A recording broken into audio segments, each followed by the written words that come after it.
وہ ویسے ہی خراب رہے گی, ویسے ہی پرابلم میں رہے گی جیسا پہلے تھا.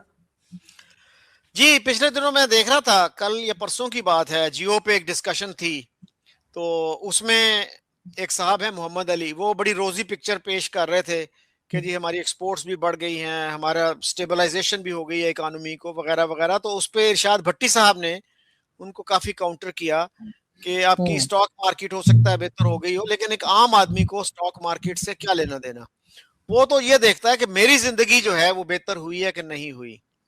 تو یہ جو چیز ہے نا, یہ اصل چیز یہی ہے, the litmus test is کہ عوام کی حالت آپ نے کتنی بہتر کی ہے کتنی نہیں کی, تو اس طرف کوئی پروگرس مجھے تو نظر نہیں آتی.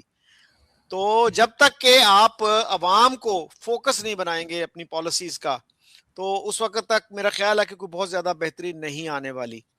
اور اب تو اور بھی شکایات آ رہی ہیں کہ ہمارے ہاں جو ہے دولت کا جو ارتکاز ہے, جو کنسنٹریشن ہے, وہ چند ہاتھوں میں ہوتا جا رہا ہے. تو ان حالات میں جو ہے پھر ایلیٹ کیپچر کی بات بھی کی جاتی ہے کہ ریاست کے جو ریسورسز ہیں اس پہ ایک نیرو ایلیٹ کا گویا قبضہ ہے. تو یہ چیزیں جو ہیں اس پہ میرا خیال ہے ہمارے جو تھنکنگ سیکشنز ہیں, ہمارے اکانومسٹ ہیں, ان کو آواز اٹھانی چاہیے کہ بھئی غریبوں کو بھی اس میں سٹیک ہولڈر بناؤ, اور یہ ملک جو ہے صرف ایلیٹ کا نہیں ہے. عوام کو اگر آپ ریلیف نہیں دیں گے تو لانگ ٹرم میں اس کا نقصان ہوگا, وہ لاوا کسی وقت بھی پھر پھٹ سکتا ہے. لیکن سر اب جو ہے وہ آپ نے دیکھا کہ جو KPK کے چیف منسٹر تھے وہ گئے وہاں لاہور, اور ان کے ساتھ جو سلوک کیا گیا کہ جی آپ لوگ یہاں کیا بتیاں دیکھنے آئے ہیں, دیکھ لیا ہے نکل جائیں. سر یہ کس قسم کی اب پولیٹیشنز ہمارے یہاں آ گئے, ورنہ تو ایک دوسرے کے صوبے میں جانے میں اس میں کوئی ویزا نہیں لگتا, کوئی پرمیشن نہیں چاہیے ہوتی, اور کسی کو اس طرح سے کر کے تو آپ اور زیادہ پنجاب اور KPK کے درمیان فاصلہ بڑھا رہے ہیں. جی یہ بہت ہی انفارچونیٹ تھا جس طرح سے سہیل آفریدی صاحب کو وہاں ٹریٹ کیا گیا. ان کو میرے خیال ہے ریسپیکٹیبل طریقے سے ٹریٹ کرنا چاہیے تھا. After all he is an elected chief minister. تو ان کے ساتھ طے کر لیتے کہ بھئی آپ کوئی پروووکیٹو نعرے نہیں لگائیں گے, کوئی ایسی بات نہیں کریں گے جس سے حالات خراب ہوں. ان کے ساتھ بیٹھ کے یہ باتیں طے کرنی چاہیے تھی, ان کے سٹاف کے ساتھ کر لیتے. تو یہ بدمزگی جو ہوئی ہے میرا خیال ہے اس سے پاکستان کا امیج جو ہے وہ انٹرنیشنلی متاثر ہوتا ہے, خراب ہوتا ہے. تو اس طرح کی جو چیزیں ہیں نہیں کرنی چاہیے. مثلا ایک جرنلسٹ نے پوچھا ان سے کہ کیا آپ کوئی ڈرگز تو نہیں لے کے آئے. آپ یہ کہہ رہے ہو کہ پاکستان کا چیف منسٹر, ایک صوبے کا چیف منسٹر جو ہے وہ ڈرگز کا کاروبار کرتا ہے. I mean, what kind of message are you giving to the international community? تو یہ ہمیں سوچنا چاہیے. تو باقی بھی منسٹرز نے, پنجاب کے کچھ منسٹرز نے اس طرح کے ارسپانسیبل بیانات دیے, تو ادھر سے بھی کہیں کہیں سختی کا مظاہرہ ہوا. لیکن وہ گیسٹ تھے, میزبان کی ذمہ داری میرے خیال میں زیادہ بنتی ہے کہ آپ ماحول کو خوشگوار رکھیں, اور جہاں پہ اختلاف ہے اس کو مہذب طریقے سے آپ اس کا اظہار کریں تاکہ کوئی تلخی نہ ہو, کوئی بدمزگی نہ ہو.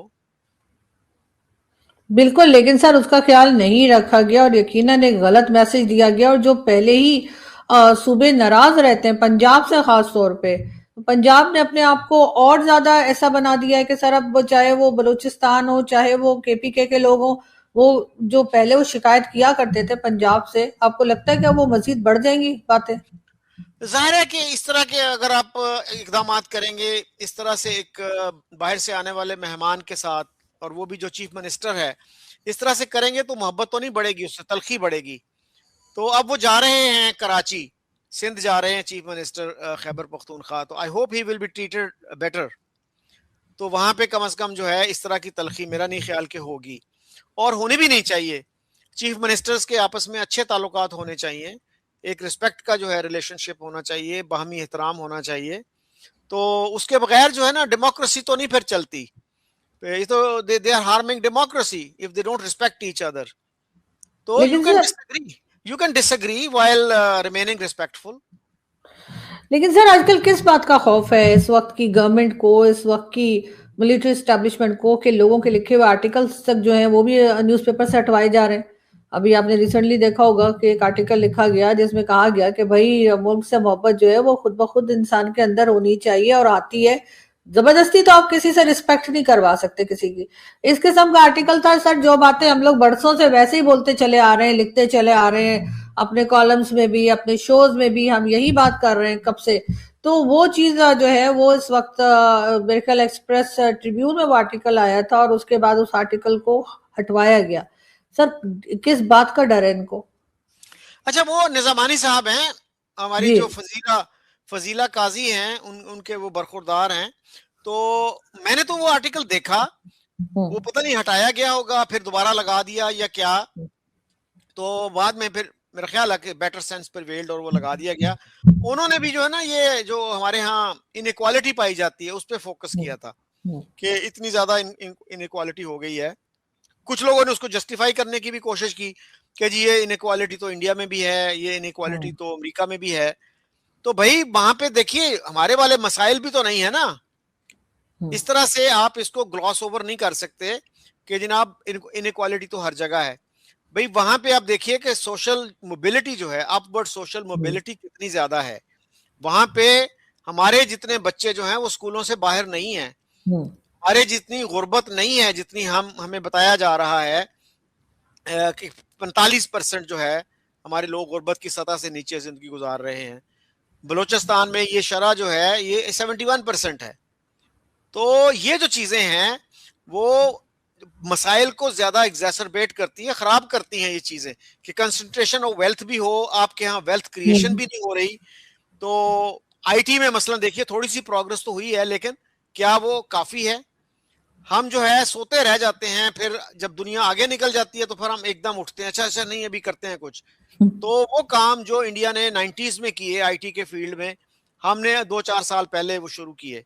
اور اگر ہماری 3 بلین کی ایکسپورٹ ہو جائے, 3.5 کی, 4 کی, تو ہم بغلیں بجاتے ہیں کہ جناب بڑا کام کر لیا ہم نے. تو اس کا آپ موازنہ کیجئے انڈیا کی جو ایکسپورٹس ہیں آئی ٹی کی وہ کتنی ہیں. تو یہ جو چیزیں ہیں ان پہ ہمیں توجہ دینے کی ضرورت ہے. ہمیں تنقیدی جو سوچ ہے اسے ڈرنا نہیں چاہیے, تنقید سے ہی بہتری کا راستہ کھلتا ہے. بالکل ایسا ہی ہے سر, لیکن انفارچونیٹلی ہمارے ہاں جو ہے وہ اکثر ان چیزوں پہ روکا جاتا ہے, ٹوکا جاتا ہے, ڈرایا دھمکایا جاتا ہے. لیکن اچھی بات یہ کہ لوگ اس باتوں سے رکتے نہیں ہیں, اور لوگ جو بات کرنا چاہتے ہیں آج کے زمانے میں کم از کم ان کو روکا نہیں جا سکتا. بہت شکریہ کہ آپ نے جوائن کیا sir, thank you so much. Thank you. Thank you.